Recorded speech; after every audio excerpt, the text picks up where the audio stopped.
I'm going to be quick because our moderator doesn't need an introduction to this group, and our guest doesn't really need an introduction to any group.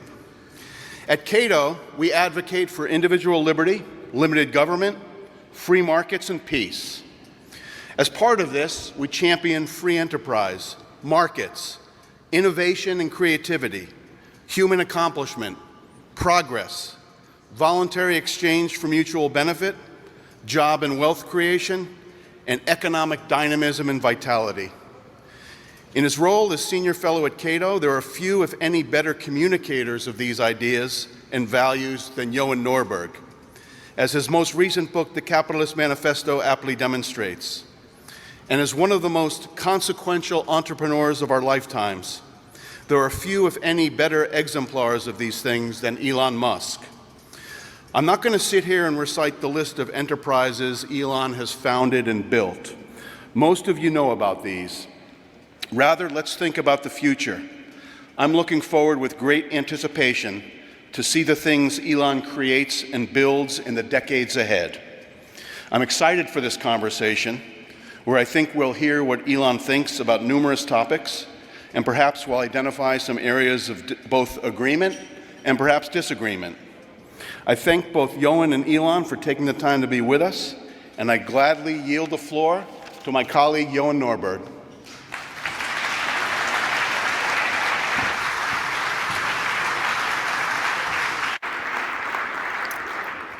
Thank you so much, Peter. Thank you all for coming back, and thanks to all of you joining us on X Live right now. But most of all, welcome Elon Musk. Thank you.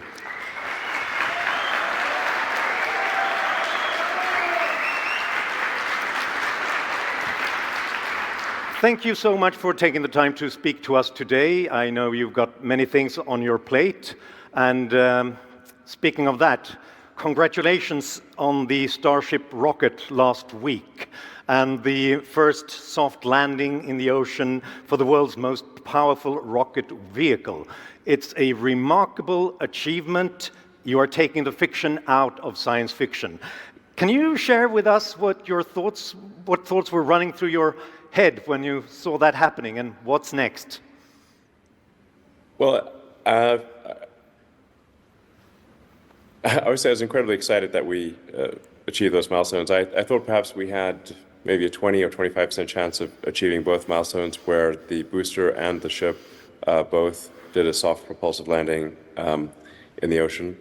So it really was, we achieved all the objectives, which I thought was unlikely. And that's thanks to an incredible team at SpaceX.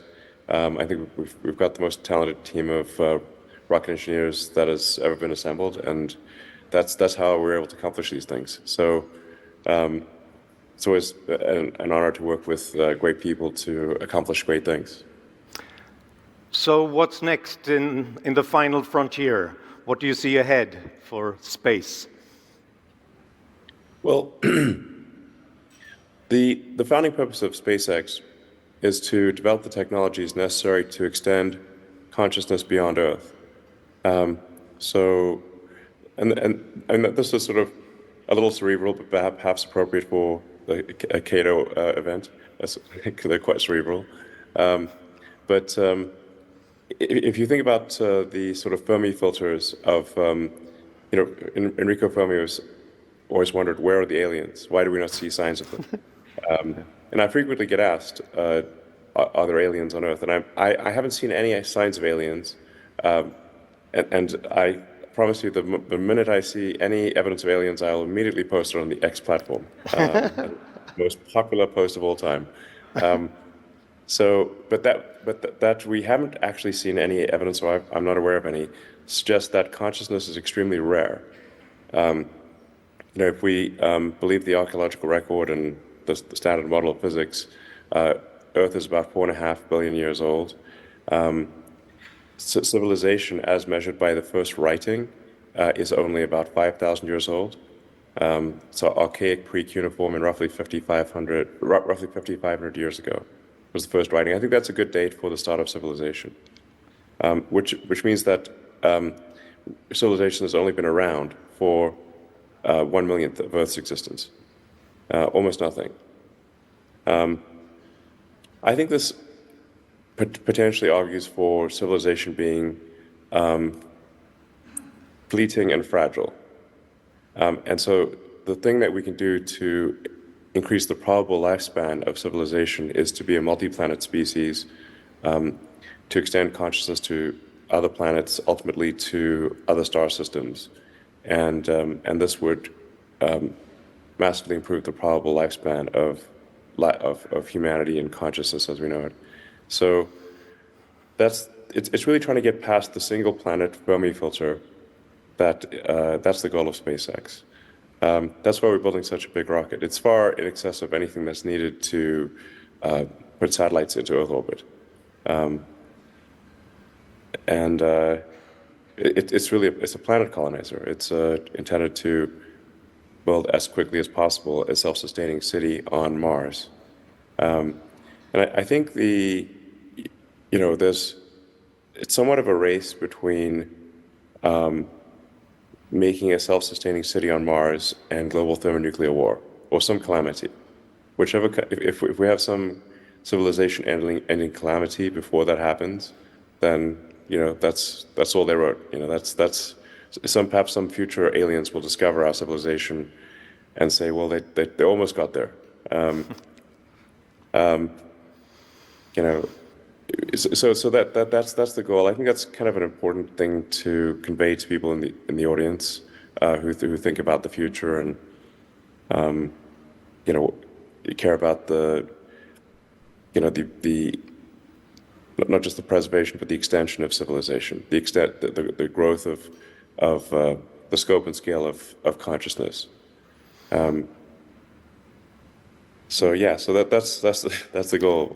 Make life multiplanetary is the goal of SpaceX, and along the way we'll seek to generate revenue from any space-based activities, such as building an internet system in space, anything that's sort of space-related, in order to fund the extension of consciousness beyond Earth.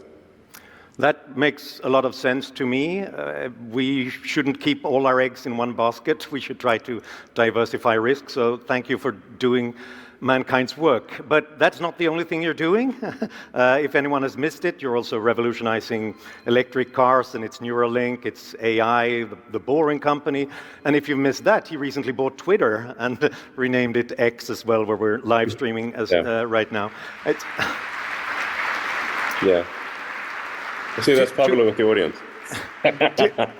To me, it's exhausting just to read the list of these things. I think what's Alex Ferguson, the football coach, the soccer coach, who said that hard work is a talent, but it's also hard, and it's actually quite exhausting. So the question is, what's the big plan? What's the overarching goal? Is it just that you can't help yourself from getting involved in every technological field, or is there an overarching goal? Yeah, the overarching goal is to take the set of actions that are most likely to improve the probability that the future is good, and that lead to the expansion of consciousness and our understanding of the universe. This is somewhat prompted by trying to figure out what's the meaning of life. I had this existential crisis when I was a kid, trying to figure out what's the meaning of life? Is it just pointless? I read a lot of books on philosophy and religious books and whatnot, and ultimately the thing that I felt was most enlightening was Douglas Adams' Hitchhiker's Guide to the Galaxy, where Earth is basically this giant computer to answer the question of what is the meaning of life. And it comes up with the answer 42, but it turns out that actually the answer is the easy part, and the hard part is the question. But we don't actually know what the right questions to ask. So I thought, well, if we expand the scope and scale of consciousness, then we're better able to understand what questions to ask about the answer that is the universe. The Hitchhiker's Guide to the Galaxy, great book, and I advise everyone to read it. Maybe you can become the next Elon Musk if you do. Thank you also, Elon, for putting the role of the moderator and the interviewer and in the spotlight, coming up with the right questions. That's the most important thing. So let me ask you the next question then, and try to probe a little bit deeper into what you're really doing. Because as I understand it, you have 6 companies that you're running, but you also have a 7th, or did you just come up with another one? Well, I really, the companies that take up the vast majority of my time are Tesla and SpaceX. So and then the other companies are much smaller. And I don't run sort of the X platform day to day. That's Linda Yaccarino. I do drive the product development and the sort of feature improvement, that kind of thing. It's so that's really, it's not like it's these companies are very different in scale. Like Tesla's, I don't know, about 140,000 people, and SpaceX is about 15,000 people, and all the other companies are a few hundred people or less. Yeah. So very, very different scales. Yeah. But apart from that, you also have, if it's 6 companies, give or take, you also have a 7th, or what it might be, and that's to navigate bureaucracy and regulations while you're doing this. And this has been a conference about innovation and entrepreneurship, and how do we do that when there's so many obstacles in the way. And it's difficult enough to get to Mars. It's rocket science, literally. But you also have to navigate regulation and precautionary mindsets. So, and I've understood that your style of management is to question every requirement, to create clarity by never accepting that it just came from some department, some place.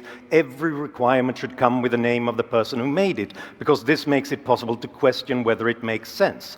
On the conviction that only nature makes the real laws, everything else is a recommendation. And that sounds great, but I think many politicians and bureaucrats would beg to differ, right? Yeah, well, with respect to laws and regulation, we do have a fundamental issue, which is a natural outcome of an extended period of prosperity, where there really hasn't been sort of a global war, or when things have been prosperous for a long time, you get an accumulation of laws and regulations naturally, and these laws and regulations are immortal, whereas humans are obviously mortal. So the longer you have this generation of this creation of rules and regulations, but you sort of get to this point where each law and regulation is not perhaps crippling in and of itself, but they're all like little strings that like a million little strings that tie Gulliver down. So like each little string, and then eventually the giant can't move. So in the West, I think we have created regulatory gridlock, where just almost everything is illegal. This is why they can't build a high-speed rail in California. They spent $7 billion, and there's a 1,600-foot section is all they have to show for it, and doesn't even have rails on it. It's really, too absurd for parody, because large projects are essentially illegal in California. So, and much of Europe and other countries. So there has to be some garbage collection process for removing rules and regulations in order for society to function and not to get hardening of the arteries and just to the point where you can't do anything. And this relates to our risk aversion, I think. In the classical liberal tradition, one important starting point is that we just don't know everything. Nobody does. So the world is a game of learning and of discovery. And therefore it takes trial and error and experiments to get to the right place. And I've realized that when I'm looking at your businesses, that you're not really the risk-averse type. On the contrary, you shouldn't avoid problems, but test things fast to find out what the problem is fast, and then fix it fast. So a rocket blowing up might not be a mistake. It might be an important step of leveling up to the next stage of knowledge and of discovery. But that's the total opposite of much of the risk-averse culture in many businesses and certainly in governments. So, and many are so conservative that they wouldn't allow anyone to do anything for the first time. So the question is, how do you deal with that kind of risk-averse culture? What changes in culture and in regulation would you make to make the world safe for experiments?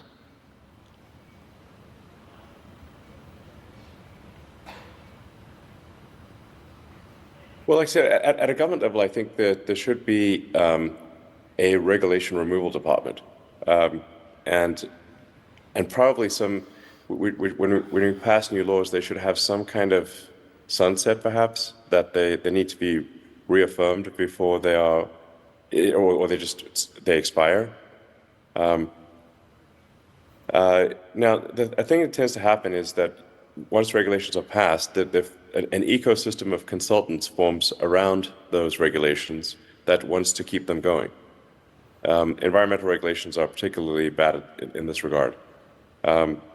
So, you know, and I'm very much pro-environment, but the environmental regulations are, in my view, largely terrible, and they're very much sort of permission-based, as opposed to you have to get permission in advance, as opposed to, say, paying a penalty if you do something wrong, which I think would be much more effective. To say, like, look, we're going to do this project. If something goes wrong, then we'll be forced to pay a penalty, but we do not need to go through a 3 or 4 year environmental approval process.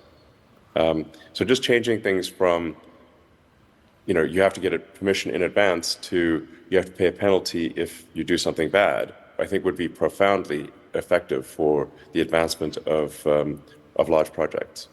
But just in general, I think governments around the world should be actively deleting regulations, questioning whether departments exist. Obviously, President Milei seems to be doing a fantastic job on this front, just deleting entire departments. Fantastic.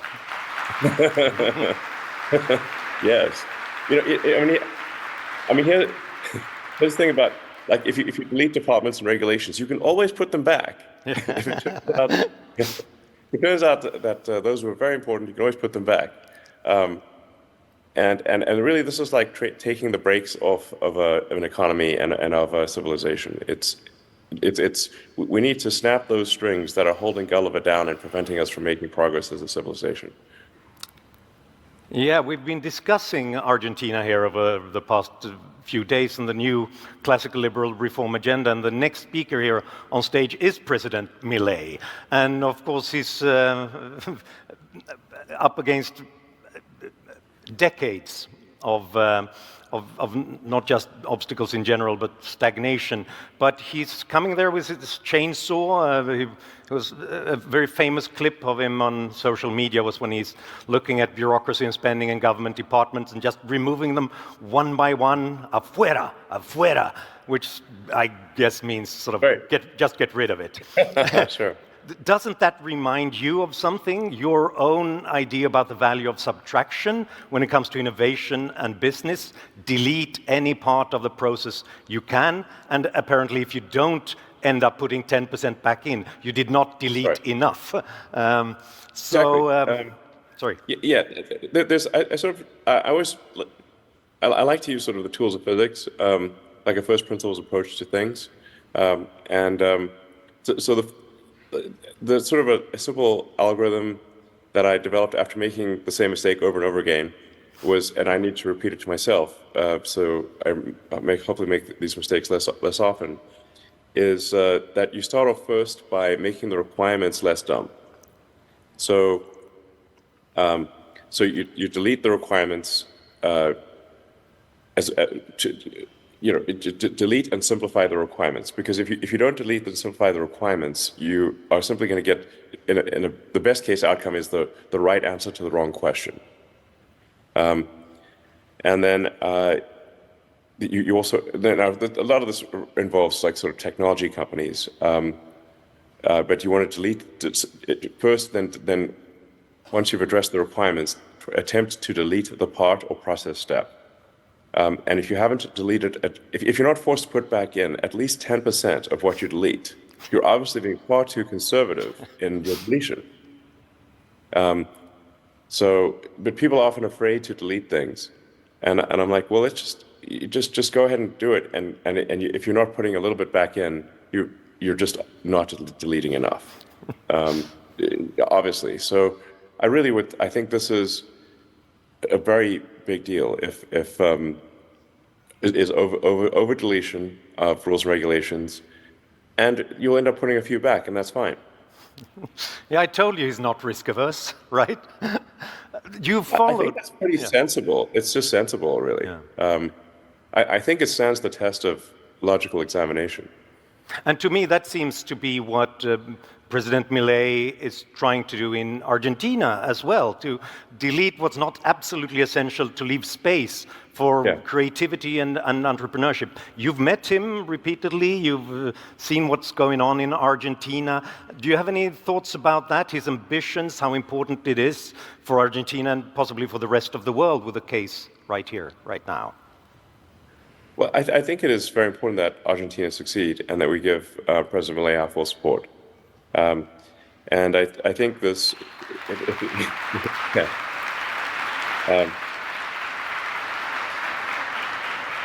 And my prediction is that unless President Milei is stopped in some way from taking the actions that he wants to take, that Argentina will have a massive growth in the economy, and there will be far more prosperity and optimism about the future than there has been perhaps in 100 years.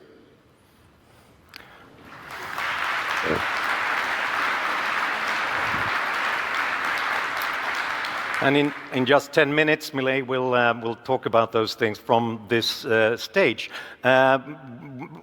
Would you be able to give him some advice if he wants to turn Argentina into an innovation and entrepreneurship nation again? How should he go about it? Well, from everything I've read, he's making all the right moves. I would just encourage the people of Argentina to give him their full support, run this experiment, because clearly the policies of the past have not succeeded. We know that for a fact. So let us, I think, go boldly into the future. I hope the people of Argentina give him their full support, and I think it'll be a very exciting adventure, and I think it's going to work out really well.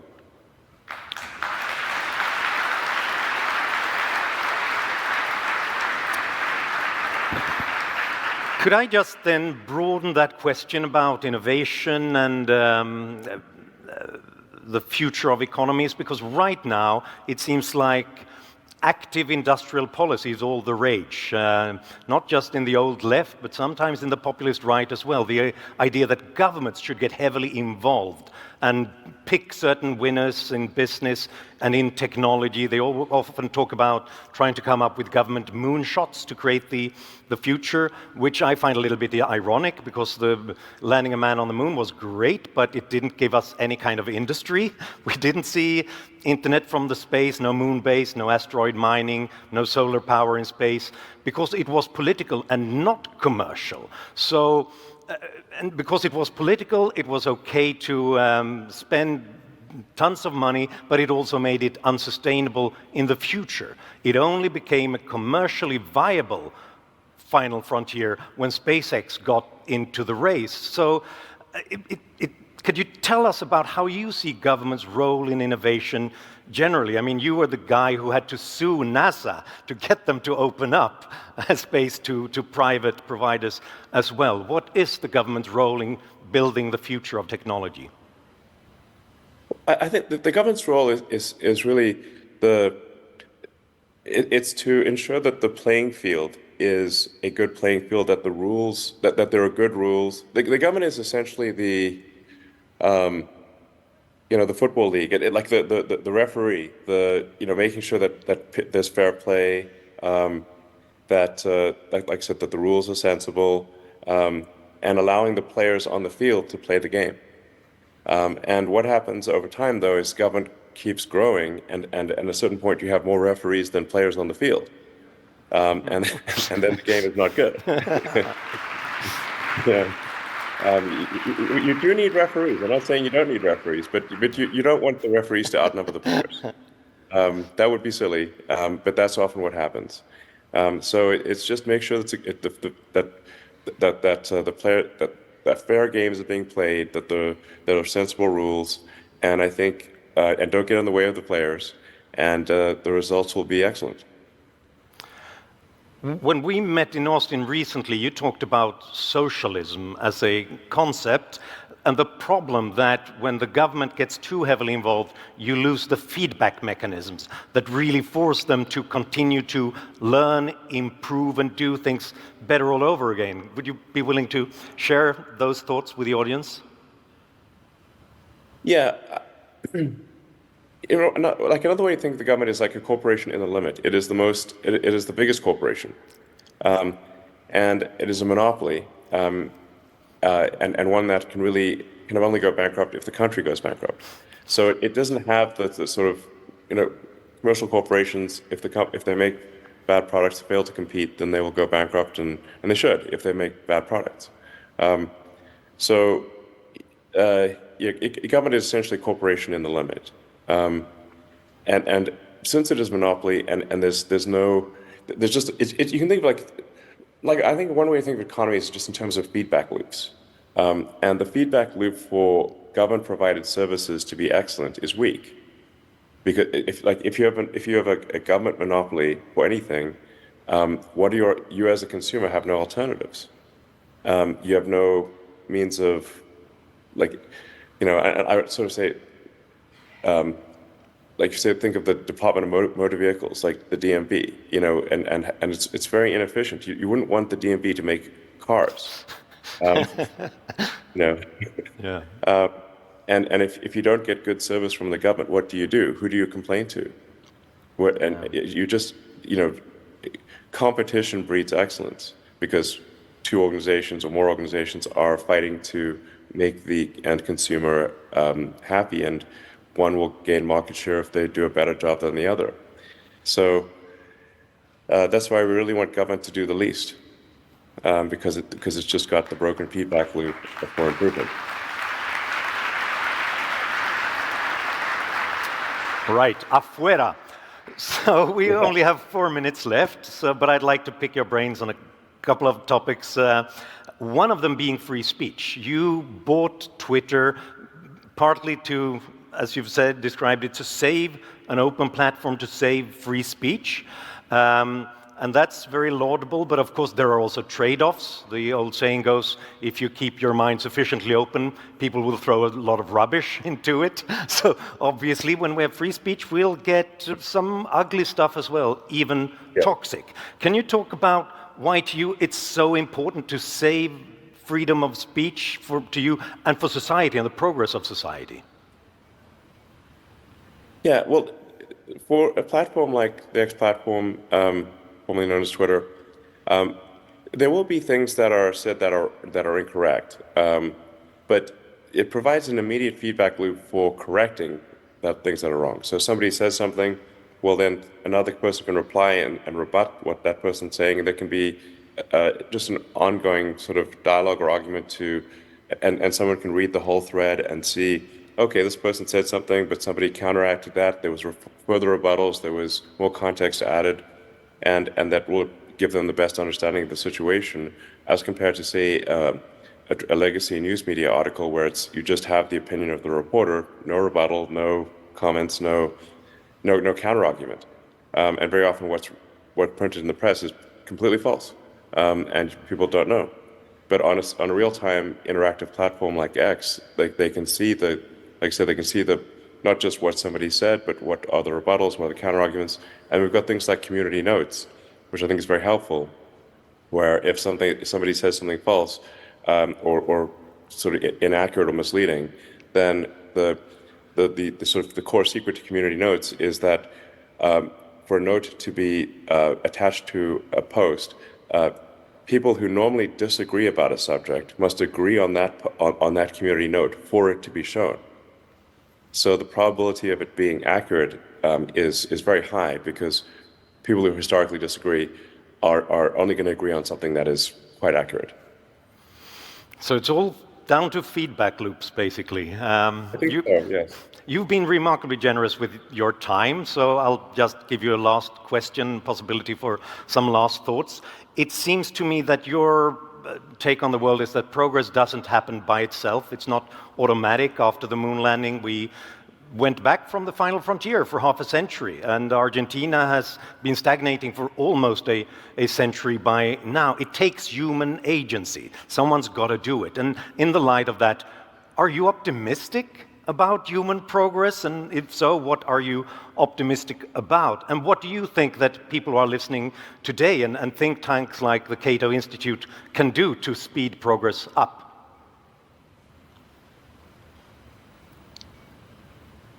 Well, it does seem as though civilization is reaching new heights in technology, and I think we've got quite a bit of momentum. I do worry about certain existential risks, like the low birth rate, which is accelerating in most countries. And really, this is one of those things that I think is underrated as an issue, is that if there are no humans, there's no humanity. You have to make them somehow, and I think we should be very concerned about the accelerating implosion of the birth rate. This is a super big deal. Basically nothing else matters if there are no humans. As an initial premise, you must have humans for there to be civilization, unless we're going to leave it all to the robots.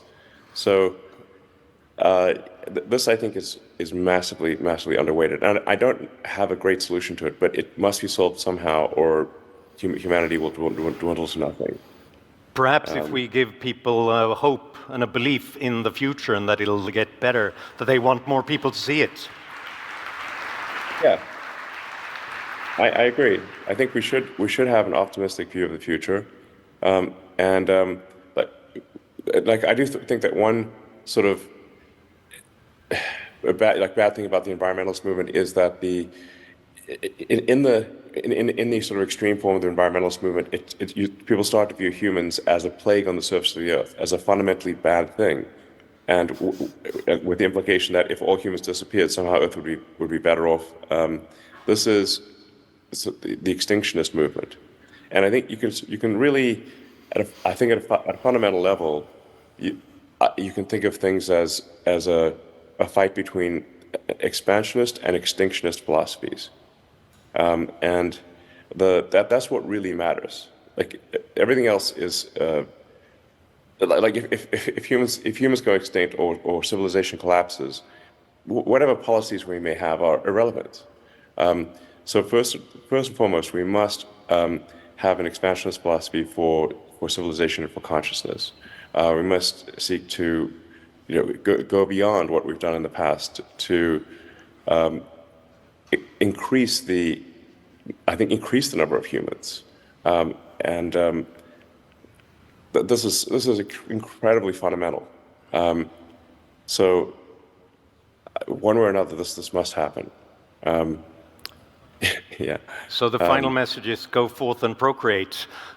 Yes. And go forth and multiply.